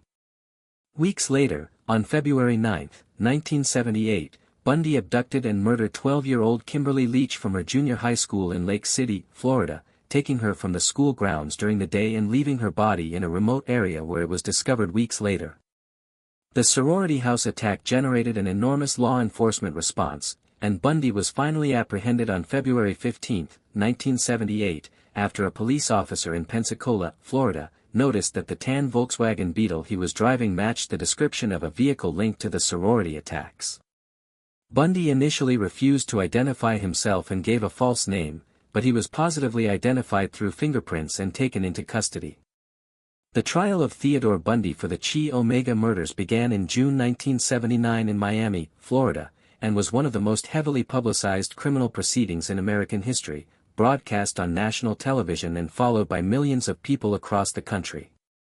The prosecution presented compelling forensic evidence, including bite mark impressions on Lisa Levy's body that were matched to Bundy's teeth by a forensic odontologist, a technique that was relatively new at the time and that became one of the most debated aspects of the case. The jury found Bundy guilty of 2 counts of first-degree murder and 3 counts of attempted murder, and he was sentenced to death by electrocution. He was subsequently tried for the murder of Kimberly Leach in 1980, convicted, and sentenced to death a second time. Bundy spent the next 9 years on death row at Florida State Prison in Stark, Florida, during which time he continued to maintain his innocence, filed numerous appeals, and granted extensive interviews to journalists and psychologists, using the attention to construct a narrative about himself that was as manipulative and deceptive as the persona he had used to lure his victims. It was only in the final hours before his execution, on January 24, 1989, that Bundy partially confessed to some of the murders, admitting to approximately 30 killings but providing only vague and incomplete details about many of them. He was executed in Florida's electric chair at 7:16 a.m. on January 24, 1989, in the presence of witnesses that included representatives of several of his victims' families. The case of Theodore Bundy had a profound and lasting impact on the field of criminal profiling, victimology, and the public understanding of serial murder. It demonstrated with devastating clarity that a serial killer could be someone who appeared to be normal, educated, and even charming, shattering the prevailing assumption that such individuals were easily identifiable social misfits. The case led to the development of more sophisticated methods of tracking and linking serial crimes across jurisdictions, contributed to the growth of the FBI's Behavioral Science Unit, and forever changed the way law enforcement agencies approached the investigation of stranger homicides. For the families of the young women and girls whose lives were taken by Bundy, the case brought a painful and incomplete closure, as the full extent of his crimes may never be known, and the charming, articulate, and unrepentant killer who took their loved ones remained, until the very end, a figure of maddening inscrutability and evil. Number 8, Lonnie David Franklin Jr., known to the residents of South Los Angeles and to the world as the Grim Sleeper, was a serial killer who murdered at least 10 young women and one teenage girl over a span of more than 2 decades, preying on the most vulnerable members of one of America's most marginalized communities with a calculated and cold-blooded efficiency that allowed him to remain hidden in plain sight while the bodies of his victims piled up in alleys, vacant lots, and dumpsters throughout the neighborhood he called home. Born on August 30, 1952, in Los Angeles, California, Lonnie Franklin grew up in south-central Los Angeles, a community that was, during his formative years, undergoing significant demographic shifts and economic challenges that would shape the social landscape in which he operated for his entire life. Franklin was the son of a hard-working father who was employed as a sanitation worker for the city of Los Angeles and a mother who worked to raise the family in a neighborhood that, while not without its difficulties, offered a sense of community and mutual support among its residents. As a young man, Franklin enlisted in the United States Army and served from 1974 to 1978, including a deployment to West Germany, where he was trained as a mechanic and served honorably without any recorded incidents of the kind of violence that would later define his life. After his discharge from the Army, Franklin returned to South Los Angeles and found employment as a mechanic and a garbage collector for the city, jobs that provided him with a steady income and a degree of familiarity with the streets, alleys, and vacant properties of the neighborhood where he would eventually hunt. Franklin married and had children, and to the outward world, he appeared to be an unremarkable, working-class man who went about his daily routine without drawing attention or arousing suspicion. He was known to his neighbors as a quiet individual who kept to himself, worked on cars in his driveway, and occasionally played the saxophone on his front porch. Behind this utterly ordinary facade, however, Lonnie Franklin was embarking on a campaign of murder that would make him one of the most prolific and longest-operating serial killers in the history of Los Angeles, a city that had already earned a grim notoriety as the hunting ground for killers like the Hillside Stranglers and Richard Ramirez. The murders attributed to the Grim Sleeper spanned a period from approximately 1985 to 2007, though investigators believe he may have begun killing earlier and may have claimed additional victims whose bodies were never found or whose deaths were never connected to the series. The victims were almost exclusively young African American women, many of whom were in their teens or early 20s, and the vast majority were involved in prostitution, drug use, or other activities that placed them on the margins of society and made them extraordinarily vulnerable to predation. This victim profile was not coincidental but rather a deliberate and calculated choice on Franklin's part, as he understood, with a predator's instinctive awareness, that the disappearance or death of a young black woman engaged in sex work in South Los Angeles was unlikely to generate the kind of intensive police investigation and media attention that the murder of a white woman from a more affluent area would command. The first known victim linked to the Grim Sleeper was Deborah Jackson, a 29-year-old woman whose body was found in an alley in South Los Angeles on August 10, 1985. She had been shot with a small-caliber firearm, a method of killing that would become the signature of the Grim Sleeper cases.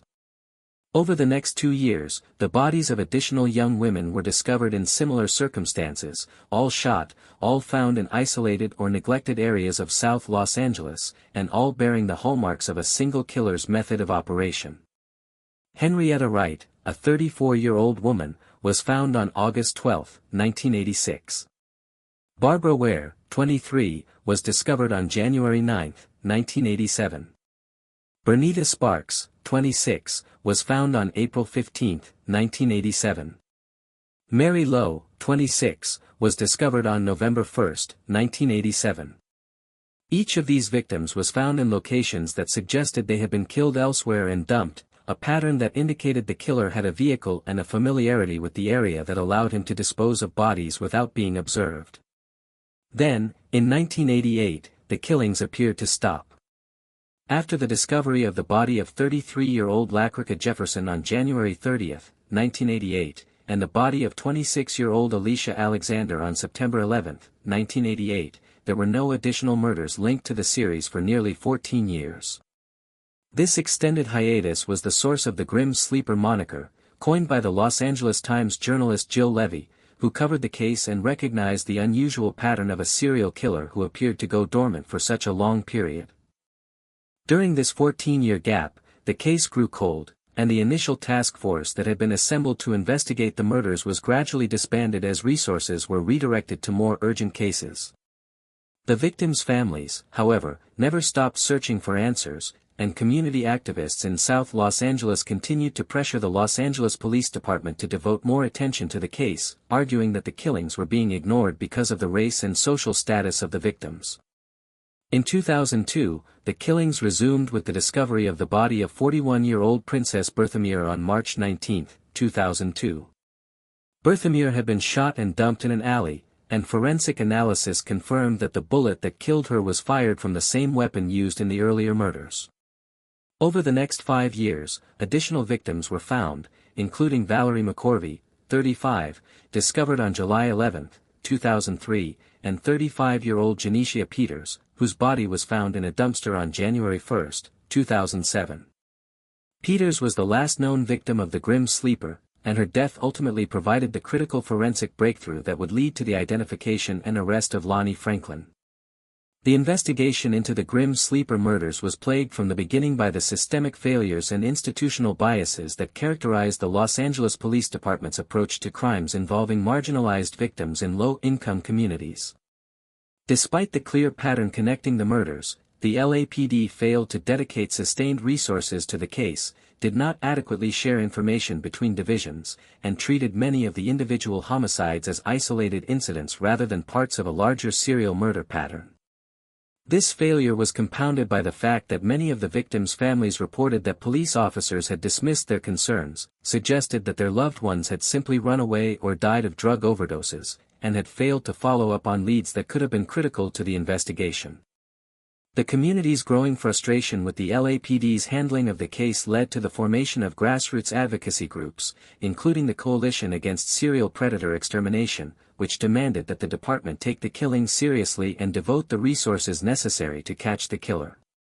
The turning point in the investigation came through the application of a then-novel forensic technique known as familial DNA searching. In 2008, the Los Angeles Police Department's Crime Lab, working in conjunction with the California Department of Justice, conducted a familial DNA search on the DNA evidence recovered from the crime scenes. This technique involves comparing crime scene DNA to the DNA profiles in criminal databases to identify not exact matches but close familial matches, such as a parent, child, or sibling of the source of the crime scene DNA. The search produced a partial match to the DNA profile of a man who was incarcerated in a California prison, a man who turned out to be Lonnie Franklin's son, Christopher Franklin. The familial match indicated that the source of the crime scene DNA was closely related to Christopher Franklin, and investigators immediately focused their attention on Christopher's family members, ultimately identifying Lonnie David Franklin Jr. as the primary suspect. The investigation that followed was meticulous and patient, as detectives surveilled Franklin for months, waiting for an opportunity to obtain a direct DNA sample from him. On July 7, 2010, that opportunity arose when an undercover officer observed Franklin discarding a piece of pizza and a napkin in a public trash can. The items were recovered, and the DNA extracted from the napkin was compared to the crime scene DNA. The match was conclusive, confirming that Lonnie David Franklin Jr. was the Grim Sleeper. On July 8, 2010, LAPD officers arrested Franklin at his home on West 81st Street in South Los Angeles without incident.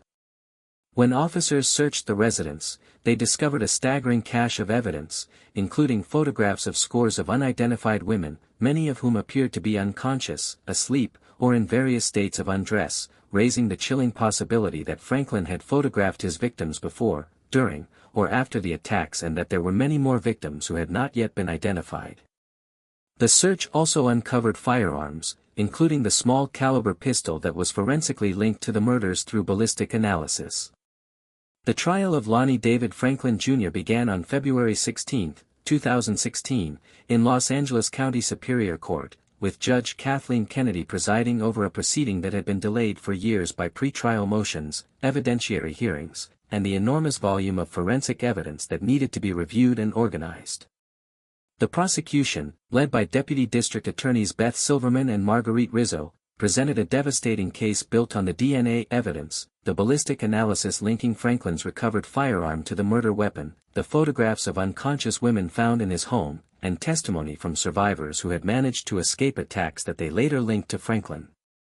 One particularly powerful witness was a woman named Anitra Washington, who testified that Franklin had shot her in the chest, sexually assaulted her, and pushed her out of his car in 1988, leaving her for dead. Washington survived and was able to provide a detailed description of her attacker and his vehicle, details that were remarkably consistent with the evidence later recovered from Franklin's home. The defense, led by attorney Seymour Amster, argued that the forensic evidence was unreliable and that the prosecution had failed to prove Franklin's guilt beyond a reasonable doubt, but the jury found the evidence overwhelming. On May 5, 2016, after approximately 2 days of deliberation, the jury found Lonnie Franklin guilty of 10 counts of first-degree murder and 1 count of attempted murder. On August 10, 2016, the jury recommended the death penalty, and Judge Kennedy formally sentenced Franklin to death. Lonnie David Franklin Jr. died on March 28, 2020, while incarcerated at San Quentin State Prison. His death was initially reported as being from an unspecified natural cause, though subsequent reports suggested that he may have been suffering from a terminal illness. His death before the completion of the appeals process meant that he was never formally executed by the state, a fact that angered and frustrated the families of his victims, many of whom had waited decades for justice and had hoped to witness his execution.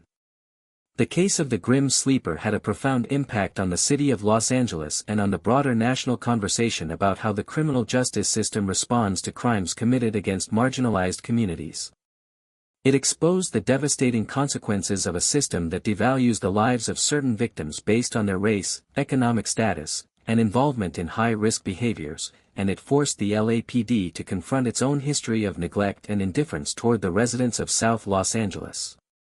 The case also highlighted the power and potential of familial DNA searching as an investigative tool, a technique that has since been used to solve numerous cold cases across the country but that has also raised important ethical and privacy concerns that continue to be debated by legal scholars, law enforcement professionals, and civil liberties advocates. For the families of the young women and girls whose lives were taken by Lonnie Franklin, the case brought a long-delayed measure of accountability, but it could never fully repair the damage caused by years of institutional neglect and the agonizing uncertainty of not knowing what had happened to their loved ones. The Grim Sleeper case stands as a permanent and sobering reminder that justice is not equally distributed and that the most vulnerable members of society are often the least likely to receive the protection and the attention they deserve from the institutions charged with keeping them safe.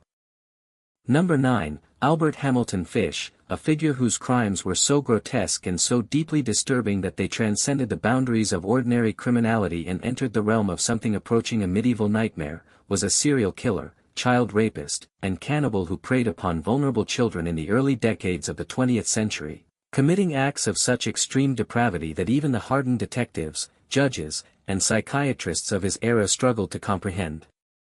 the depths of his inhumanity.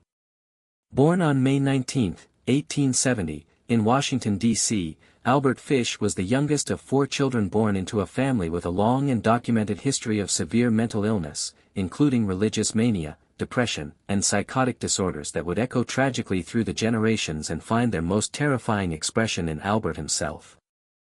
Fish's early childhood was marked by the kind of catastrophic instability that virtually guaranteed psychological damage, as his father, of whom little is known, died when Albert was very young, and his mother, unable to care for her children, placed him in a local orphanage, the St. John's Orphan Asylum, when he was approximately 5 years old. The orphanage, which was run with a brutal discipline that was not uncommon for institutions of that era, became a crucible of abuse and trauma for the young Fish, who was regularly beaten with whips and belts by the staff and subjected to a regime of harsh physical punishment that normalized violence and suffering in his developing mind. Fish later claimed that the beatings at the orphanage were the source of his sexual sadism, stating that he learned to associate pain with pleasure during these formative years, a claim that, whether viewed as an explanation or an excuse, provided a window into the twisted psychological architecture that drove his later crimes. After leaving the orphanage, Fish drifted through a series of jobs and locations, working as a house painter, a carpet cleaner, and an itinerant laborer in various cities along the east coast of the United States. He married in 1898 and fathered 6 children, and by all outward appearances, he was a quiet, diminutive, and unremarkable man who attended church regularly, dressed conservatively, and was described by neighbors as a kindly and gentle grandfatherly figure. This carefully maintained facade of respectability and harmlessness was, however, nothing more than a mask behind which Fish concealed a lifetime of increasingly violent and sadistic behavior directed at children. Fish's criminal career, which spanned several decades, included countless acts of child molestation, torture, and physical abuse that were never reported to authorities because his victims were typically very young children from poor, marginalized families who lacked the social standing or the resources to demand investigation or justice. Fish developed a methodical and predatory approach to finding victims, frequently traveling to different cities and states, often riding the rails as a hobo, where he would seek out vulnerable children in isolated rural areas, tenement neighborhoods, or orphanages. He used a variety of ruses to gain access to children, including posing as a hiring employer offering work, impersonating a police officer, or simply approaching a child on the street with an offer of candy or money, a technique that earned him comparisons to the fairy tale figure of the witch who lured children with sweets. As the years progressed, Fish's crimes escalated in severity, moving from molestation and physical abuse to outright murder, mutilation, and cannibalism. He later confessed to the murders of at least 9 children, though the actual number of his victims is believed to be significantly higher, with some estimates suggesting that he may have killed as many as 15 or more young people over a period of approximately 2 decades. The crime that finally brought Albert Fish to justice and into the national spotlight was the abduction and murder of 10-year-old Grace Budd, a case that shocked the nation and became one of the most celebrated criminal investigations of the early 20th century. On June 3, 1928, Fish, who was 58 years old at the time, arrived at the Budd family apartment at 406 West 15th Street in New York City, posing as a farmer named Frank Howard who was interested in hiring a young man to work on his farm. Grace's parents, Albert and Delia Budd, were a working-class couple with 5 children, and they welcomed the polite, elderly-looking man into their home, impressed by his gentle demeanor and his apparent willingness to offer employment to their 18-year-old son, Edward. Fish explained that he needed Edward to help him with work on a farm in Wappingers Falls, New York, and he offered to pay a generous wage, a proposal that the financially struggling Budd family found attractive. When Edward was not available because he had already made other arrangements, Fish turned his attention to Grace, asking the parents if he could take Grace to a birthday party for his own niece at his sister's home before returning her safely that evening. The Budds, who saw no reason to suspect the grandfatherly stranger, agreed, and Grace left the apartment with Fish at approximately 3 o'clock in the afternoon. Grace Budd was never seen alive again.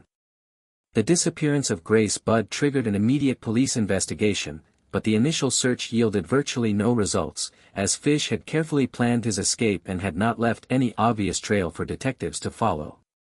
The Budd family was consumed by grief and desperation, and Grace's father, Albert Budd, spent years searching for his daughter, following every lead and pursuing every rumor, but the case gradually grew cold as the years passed with no breakthrough. The investigation into Grace's disappearance became one of the most frustrating and painful cold cases in the history of the New York City Police Department, as detectives exhausted every available avenue and found nothing to indicate what had happened to the little girl or who had taken her. The extraordinary break in the case came nearly 6 years later, in November 1934, when Delia Budd received an anonymous letter that had been mailed from New York City and postmarked November 11, 1934. The letter, which was written in a cramped and erratic hand, was addressed to Mrs. Budd and began with a seemingly innocuous greeting before descending into a detailed and horrifying account of what had happened to her daughter. The author of the letter, who identified himself as the man who had taken Grace from the apartment, described in graphic and explicit detail how he had taken the child to an abandoned house in Wappingers Falls, where he had strangled her, dismembered her body, and then cooked and eaten her flesh over a period of several days. The letter included specific details about the abduction that only the perpetrator could have known, including the false name Fish had used, the story about the farm and the birthday party, and the layout of the Budd family apartment. The letter was so graphic and so deeply disturbing that the police initially suspected it was a cruel hoax perpetrated by a sadist who was exploiting the family's grief, but a meticulous analysis of the letter by postal inspectors and detectives led to the identification of the sender through the watermark stationery, which was traced to a specific boarding house in New York City, and through the return address on the envelope, which was traced to a building where Fish had been known to stay. The investigation, led by Captain William King of the New York City Police Department's Missing Persons Bureau, eventually identified Albert Fish as the author of the letter and the prime suspect in Grace Budd's disappearance. Fish was placed under surveillance, and on December 13, 1934, detectives arrested him at his rooming house in New York City. When confronted with the letter, Fish initially denied any knowledge of it, but under sustained interrogation, he calmly confessed to the abduction and murder of Grace Budd, providing details that confirmed the authenticity of the letter and added even more horrifying specifics about what he had done to the child. During the interrogation and in subsequent interviews with psychiatrists, Fish also confessed to the murders of numerous other children, providing details about killings that stretched back over 2 decades and spanned multiple states, including the murder of 8-year-old Billy Gaffney in Brooklyn in 1924, the murder of 4-year-old Francis McDonnell on Staten Island in 1924, and the murder of a mentally disabled young man named Stephen Daly in 1932.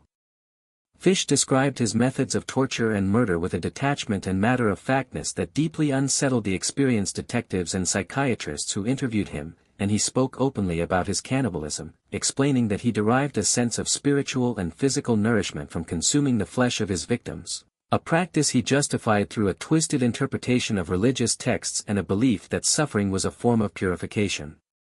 The trial of Albert Fish began on March 11, 1935, in Westchester County Court in White Plains, New York, and it was from the outset a spectacle of almost unbearable horror, as the prosecution presented evidence of Fish's crimes that tested the limits of what a courtroom and a jury could endure.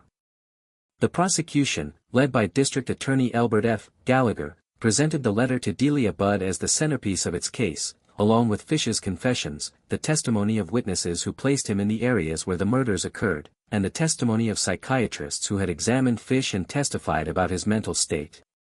The defense, led by attorney James Dempsey, pursued an insanity defense, arguing that Fish suffered from a hereditary form of mental illness that rendered him incapable of understanding the wrongfulness of his actions. A panel of psychiatrists testified on behalf of the defense, diagnosing Fish with religious psychosis, paraphilia, and a constellation of other psychiatric conditions that they argued met the legal standard for insanity.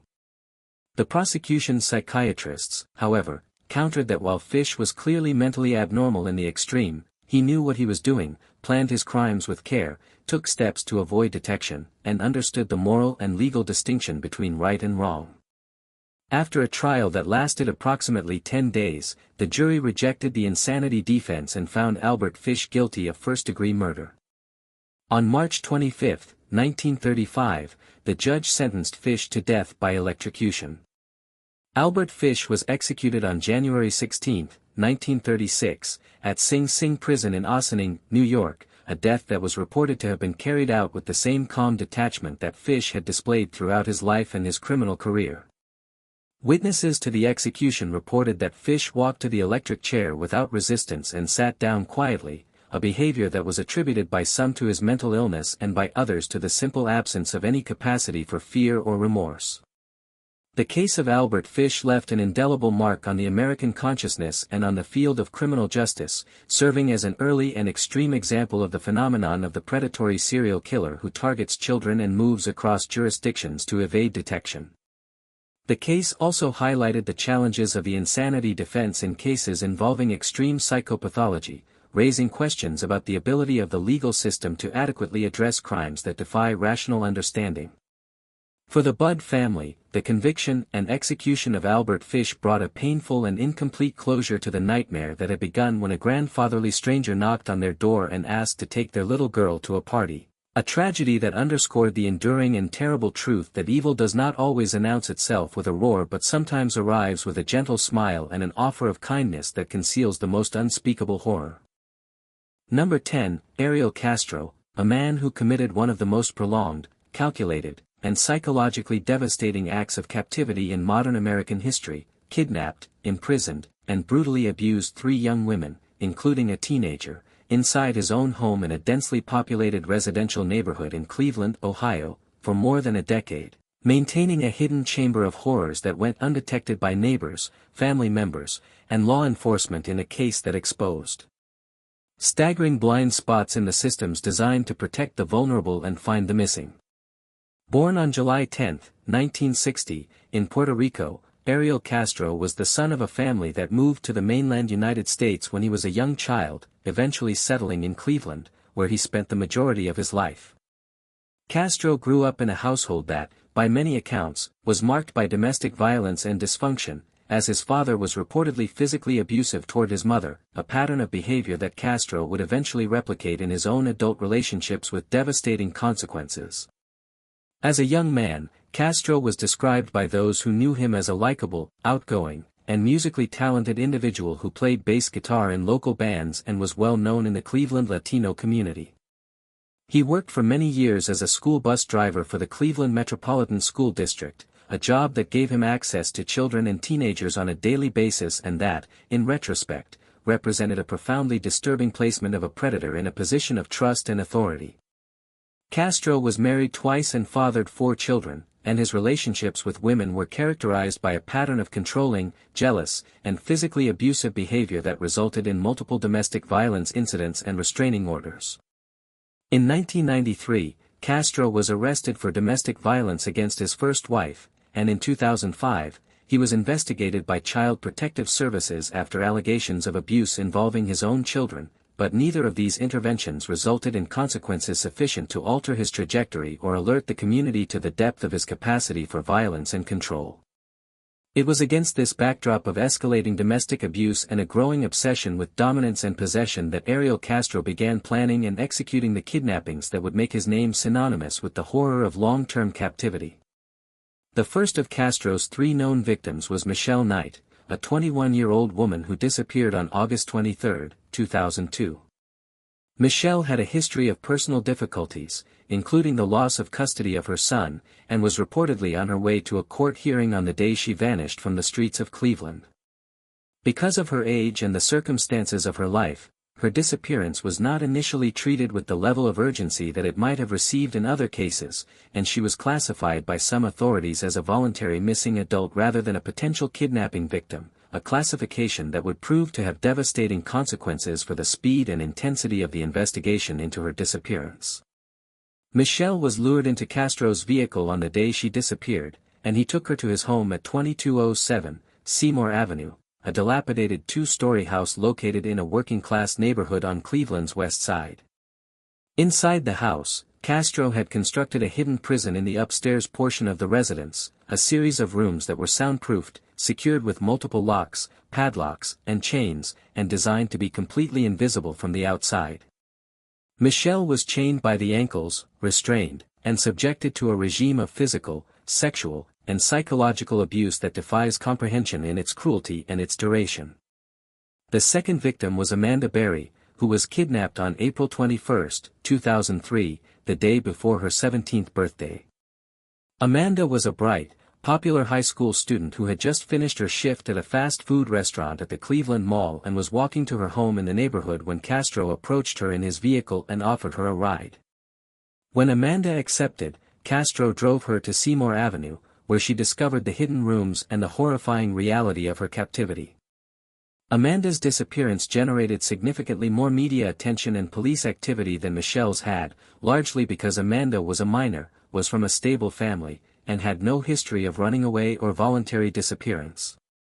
Her mother, Lawana Miller, became a tireless and visible advocate for her daughter, appearing on television, organizing searches, and pleading with the public for information.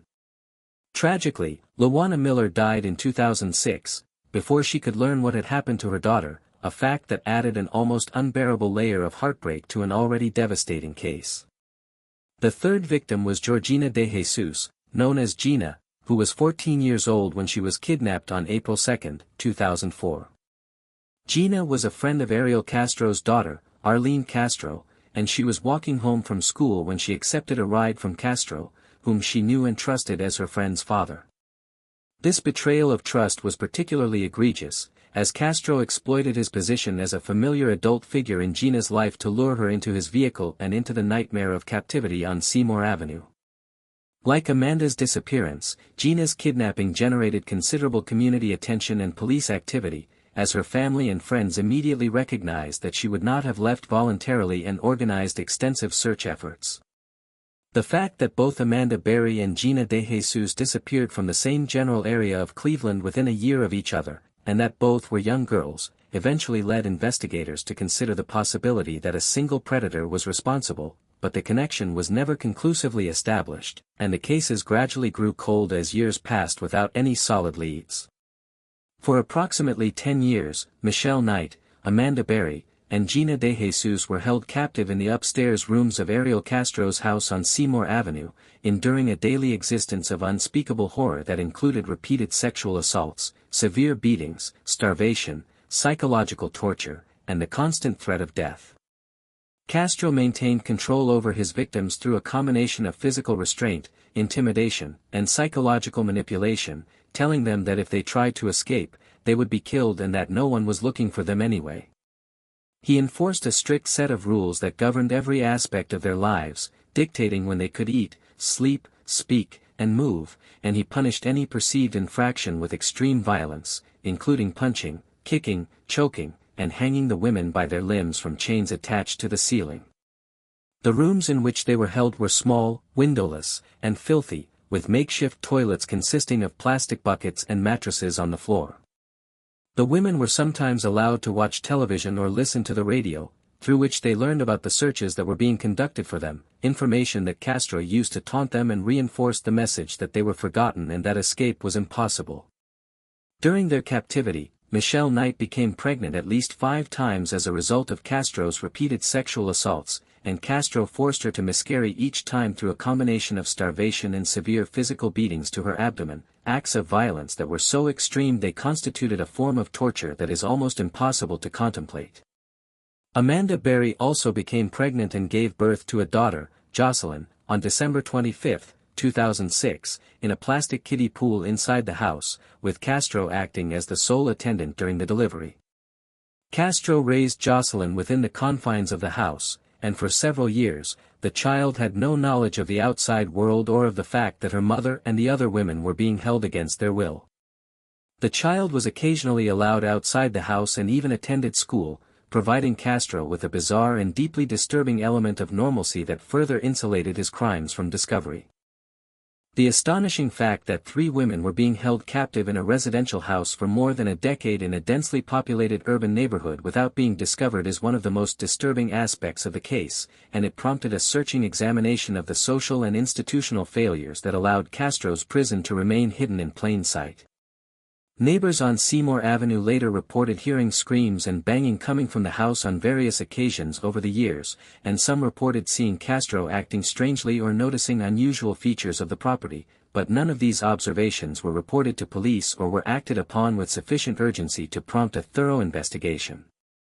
In 2004, a neighbor actually called the police to report that she had seen a naked woman crawling on her hands and knees in the backyard of Castro's house, but the responding officer did not conduct a thorough search of the property, a failure that represented one of the most egregious missed opportunities in the case. Castro's home was also visited by police on at least 2 other occasions in connection with unrelated incidents, including a domestic violence call and a report of a suspicious person, but in neither case did officers enter the house or conduct any kind of inspection that would have revealed the hidden rooms or the captives. The end of the nightmare came on May 6, 2013, in a moment of extraordinary courage and quick thinking by Amanda Berry that has become one of the most celebrated acts of survival in modern criminal history. On that afternoon, Castro had left the house, and Amanda, who had noticed that he had failed to fully secure one of the interior doors, managed to reach the front door of the house, which was also unlocked. Amanda pushed the door open and stepped onto the porch, where she screamed for help, attracting the attention of a neighbor, Charles Ramsey, and another passerby, Angel Cordero. When Amanda told them that she was Amanda Berry and that she had been kidnapped and held captive in the house for 10 years, the men helped her break through the screen door and escape. Amanda then called 911, providing her name and identifying herself as the missing teenager whose case had been one of the most high-profile missing persons cases in Cleveland's history. When police arrived at the house, they entered and discovered Gina De Jesus and Michelle Knight in the upstairs rooms, along with Amanda's daughter, Jocelyn, who was 6 years old at the time of the rescue. The scene inside the house was described by officers as one of the most horrifying they had ever encountered, with chains, padlocks, and restraints still attached to the walls and the evidence of years of deprivation and abuse visible in every corner of the cramped and filthy rooms. Ariel Castro was arrested later that evening after fleeing the scene in a vehicle, and he was taken into custody without incident. The rescue of the 3 women generated an explosion of national and international media attention, as the world learned the staggering details of their decade-long captivity and the extraordinary failures that had allowed it to continue for so long. The community of Cleveland was simultaneously elated by the rescue and consumed by outrage and shame that such a thing could have happened in their city without being detected. The investigation into the Castro case was led by the Cleveland Police Department in conjunction with the FBI and the Cuyahoga County Prosecutor's Office, and it quickly became clear that the scope of the crimes was far greater than even the initial reports had suggested.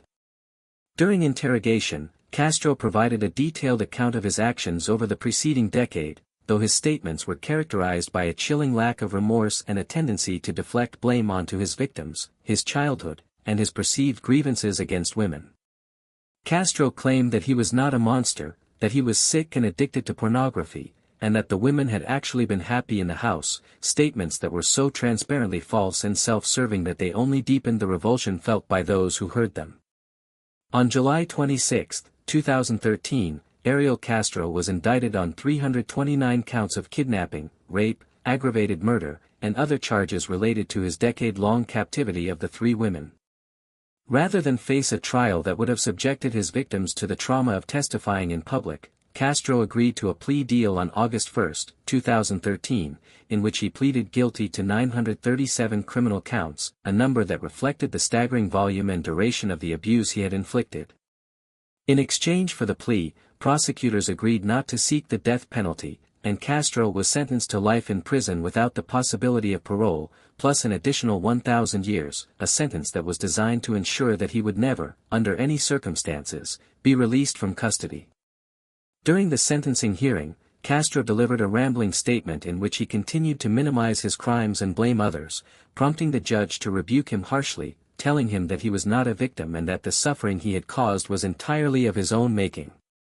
On September 3, 2013, approximately 1 month after his sentencing, Ariel Castro was found hanging in his cell at the Correctional Reception Center in Orient, Ohio.